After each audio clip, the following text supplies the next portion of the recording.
నమస్తే, welcome to Andhraprabha. నేను తేజస్వి.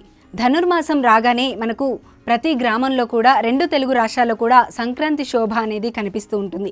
ఇక సంక్రాంతి శోభ అనగానే ప్రతి ఇంటి ముందు ముగ్గులు, గొబ్బెమ్మలు, అలాగే హరిదాసులు, గంగిరెద్దులు ఇవన్నీ మనకి రెగ్యులర్గా కనిపిస్తూ ఉంటాయి. సంక్రాంతి వస్తుంది అంటేనే గంగిరెద్దులు కూడా వస్తూ ఉంటాయి. ముఖ్యంగా పండుగ రోజు ఎక్కువగా గంగిరెద్దులు అనేవి ప్రతి ఇంటి ముందుకి కూడా వస్తూ ఉంటాయి. ఇప్పుడే పంటలన్నీ కూడా ఇంటికి రావడంతో వాళ్ళకు వచ్చిన పంటలో కూడా వడ్లు అనేవి ఇస్తూ ఉంటారు అందరూ కూడా.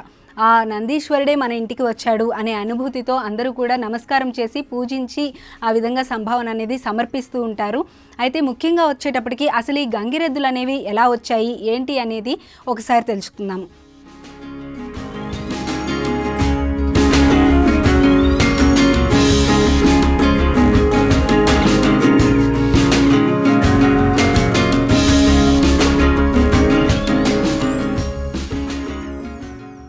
పురాణాల ప్రకారం గజాసురుడు అనే రాక్షసుడు పరమశివుడికి ఘోరమైన తపస్సు చేయడం వల్ల ఆ తపస్సుకు మెచ్చిన పరమేశ్వరుడు వెంటనే అతనికి ఏం వరం కావాలో కోరుకోమన్నాడట.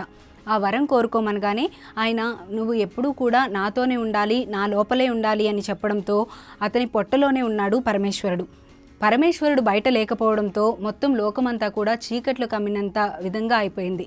అయితే అటువంటి టైంలో పార్వతీదేవి విష్ణుమూర్తి దగ్గరకు వెళ్ళి స్వామివారిని ఎలాగైనా తీసుకురమ్మని చెప్పి అడిగారు.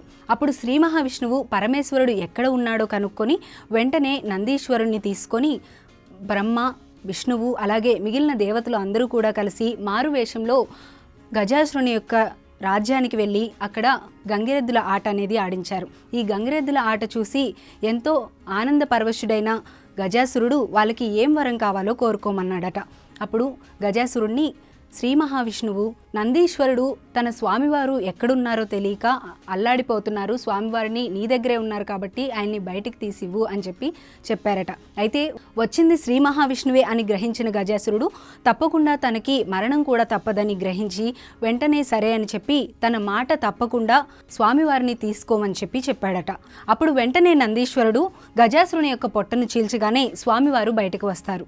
గజాసురుడు మరణిస్తాడు. ఇచ్చిన మాటను నిలబెట్టుకున్నందున గజాసురుణ్ణి పూజించాలి అని చెప్పి స్వామివారు చెప్తారు. దీనికి అనుగుణంగానే సంక్రాంతిలో ధనుర్మాసం రాగానే గంగిరెద్దుల వాళ్ళు ప్రతి ఇంటి ముందుకి కూడా వస్తూ ఉంటారు. ఆ నందీశ్వరుడే మన ఇంటి ముందుకు వచ్చాడు అని చెప్పి భావించి అందరూ కూడా వాళ్ళకి తోచింది వాళ్ళకి ఇస్తూ ఉంటారు. అయితే అప్పుడు ఏ విధంగా అయితే నాట్యాలు చేసి అతన్ని మెప్పించారో అదే విధంగా ధనుర్మాసం రాగానే గంగిరెద్దుల వాళ్ళు ప్రతి గ్రామాల్లో కూడా తిరుగుతూ ఉంటారు.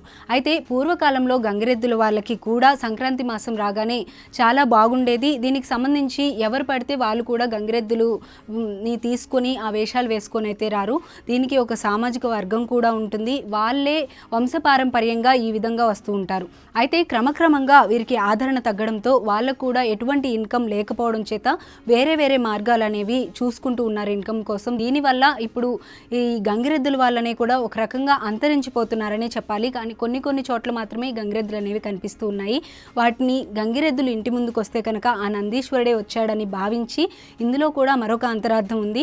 పాడి పంటలు పండించడానికి ఎద్దుల్నే మనం యూజ్ చేస్తూ ఉంటాము. అయితే ఆ ఎద్దులే మనకి ఒక రకంగా వాటి ద్వారానే మనకి భోజనం కూడా వస్తుంది కాబట్టి ఆ విధంగా కూడా వాటిని పూజించి వాటికి ఈ విధంగా మనం సమర్పించుకుంటున్నాము అని చెప్పుకుంటూ ఉంటారు. అలాగే ఎద్దుల వల్లే మనకి అంత అభివృద్ధి చెంది ఇంత వృద్ధిలోకి వస్తున్నాం కాబట్టి పంటలన్నీ కూడా మనకి వస్తున్నాయి కాబట్టి అదేవిధంగా కొత్తగా పెళ్ళైన వాళ్ళు ఎవరైనా ఉంటే కనుక వాళ్ళకి సంబంధించిన పూల దండలు ఏవైతే ఉంటాయో ఆ దండల్ని కూడా గంగిరెద్దులు వచ్చినప్పుడు వాటికి సమర్పిస్తూ ఉంటారు. పాడి పంటలు అనేవి ఎలా వృద్ధి చెందుతూ వస్తున్నాయో ఆ పెళ్ళైన వివాహం చేసుకున్న వధూవరులు కూడా వాళ్ళ కుటుంబం కూడా అలానే వృద్ధి చెందాలి అని భావించి వాళ్ళకి సంబంధించిన వస్త్రాలు కావచ్చు, వాళ్ళకి సంబంధించిన దండలను కావచ్చు ఆ విధంగా సమర్పిస్తూ ఉంటారు. మొత్తానికి వచ్చేటప్పటికి ఇది గంగిరెద్దులకి సంబంధించిన స్టోరీ అనమాట. ప్రస్తుతానికైతే అంతరించిపోతూ ఉన్నాయి. అది అంతరించకుండా ఇప్పుడు ఉన్న వాళ్ళకైనా మనం సపోర్ట్ చేస్తూ మన సంప్రదాయాలు ఏవైతే ఉన్నాయో వాటిని అదే విధంగా కొనసాగించాలని మనస్ఫూర్తిగా కోరుకుంటున్నాము. అందరికీ కూడా సంక్రాంతి శుభాకాంక్షలు. Thank you so much. Keep watching Andhraprabha.